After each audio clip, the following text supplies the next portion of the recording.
हम नॉर्मलसी के खिलाफ नहीं हैं, मगर नॉर्मलसी से पहले स्टेटस को होना चाहिए। हमारी जमीन हमें वापस मिलनी चाहिए। We should get our land back. ऐसी कौन सी मजबूरी थी जब एक्साइज चीन का एरिया किसके समय वो चीन ने हथिया लिया? किसकी सरकार थी? कब हिंदू चीनी भाई भाई कहते रहे और पीठ पे छुरा घोंपने का काम किया था? Foreign policy is about managing the external countries. You have given China 44,000 square kilometers of land. On the other side, our ally suddenly decides to impose tariffs on us, 26%, which is going to completely devastate our economy. Doklam की घटना के समय भी मुंह तोड़ जवाब दिया तो भारत की सेना के जवानों ने चीन के सैनिकों को दिया है। प्रधानमंत्री जी स्वयं सीमा पर भी गए, सेना का मनोबल बढ़ाया। रक्षा मंत्री जी गए, 1 इंच जमीन भी भारत की कोई नहीं हथिया पाया तो भारत की सेना ने वो करके दिखाया, तो मोदी सरकार में करके दिखाया है। Speaker sir, it's a known fact that China is sitting on 4,000 square kilometers of our territory.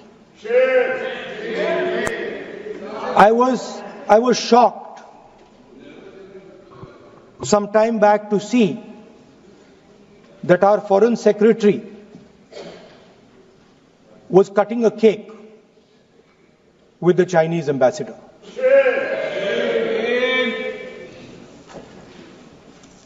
The question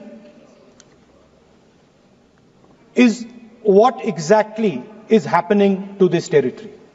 4,000 kilometre हैं, 4,000 किलोमीटर चाइना ने ले लिए हैं और हमारे फॉरेन सेक्रेटरी उनके एम्बेसडर के साथ केक काट रहे हैं। 20 जवान शहीद हुए थे, उनकी शहादत की सेलिब्रेशन हो रही है केक काटकर। अब हम नॉर्मलसी के खिलाफ नहीं हैं, मगर नॉर्मलसी से पहले स्टेटस को होना चाहिए। हमारी जमीन हमें वापस मिलनी चाहिए। We should get our land back. It has also come to my notice that the Prime Minister and the President have written to the Chinese. We are not finding out from our own people. It is the Chinese ambassador who is telling the people of India that the Prime Minister of India and the President of India have written to them. Foreign policy is about managing the external countries. You have given China 44,000 square kilometers of land. On the other side, our ally suddenly decides to impose tariffs on us, 26%, which is going to completely devastate our economy. Our auto industry, our pharmaceutical industry, they're all on the line. Agriculture. So I'm wondering, somebody once asked Indira Gandhi ji, in the matter of foreign policy, do you lean left or do you lean right? And Indira Gandhi ji answered, I don't lean left or right, I stand straight. I'm Indian and I stand straight. And the BJP and the RSS have a different philosophy. When asked, do you lean left or do you lean right? They say, no, we bow our head right in front of every foreigner that comes in front of us. Sir, this is something that is in their culture, it is in their history, we know that. But we would like an answer from the government of India. What are you doing about our land? And what are you going to do? What are you going to do about this tariff that our ally has imposed on us? Thank you. माननीय अध्यक्ष जी, एक महत्वपूर्ण विषय जो आपके माध्यम से मैं सदन में उठाना चाहता हूं।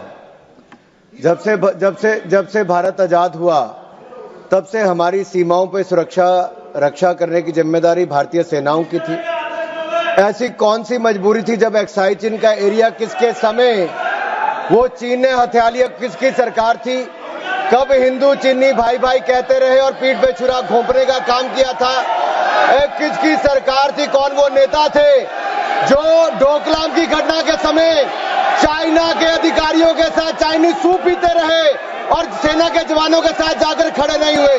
वो कौन सी फाउंडेशन है जिसके चाइना के अधिकारियों से पैसा लिया गया और आज तक जवाब नहीं दिया गया? क्या राजीव गांधी फाउंडेशन ने वो पैसा लिया था? तो क्यों पैसा लिया था? किस काम के लिए पैसा लिया था? आज मोदी जी की सरकार में हम ये कह सकते हैं, डोकलाम की घटना के समय भी मुंह तोड़ जवाब दिया तो भारत की सेना के जवानों ने चीन के सैनिकों को दिया है। प्रधानमंत्री जी स्वयं सीमा पर भी गए, सेना का मनोबल बढ़ाया। रक्षा मंत्री जी गए, 1 इंच जमीन भी भारत की कोई नहीं हथिया पाया तो भारत की सेना ने वो करके दिखाया, तो मोदी सरकार में करके दिखाया है। कुछ लोग चीन के साथ मिलकर झूठे आरोप लगाते हैं और अपनी राजनीतिक रोटियां सेकते हैं। ये केवल राजनीति करते हैं, इनको कुछ नहीं मिलने वाला। इनको जवाब देना होगा कि चाइना से राजीव गांधी फाउंडेशन ने पैसा क्यों लिया था। For exclusive and insightful videos, subscribe to our new channel ABP Live Premium.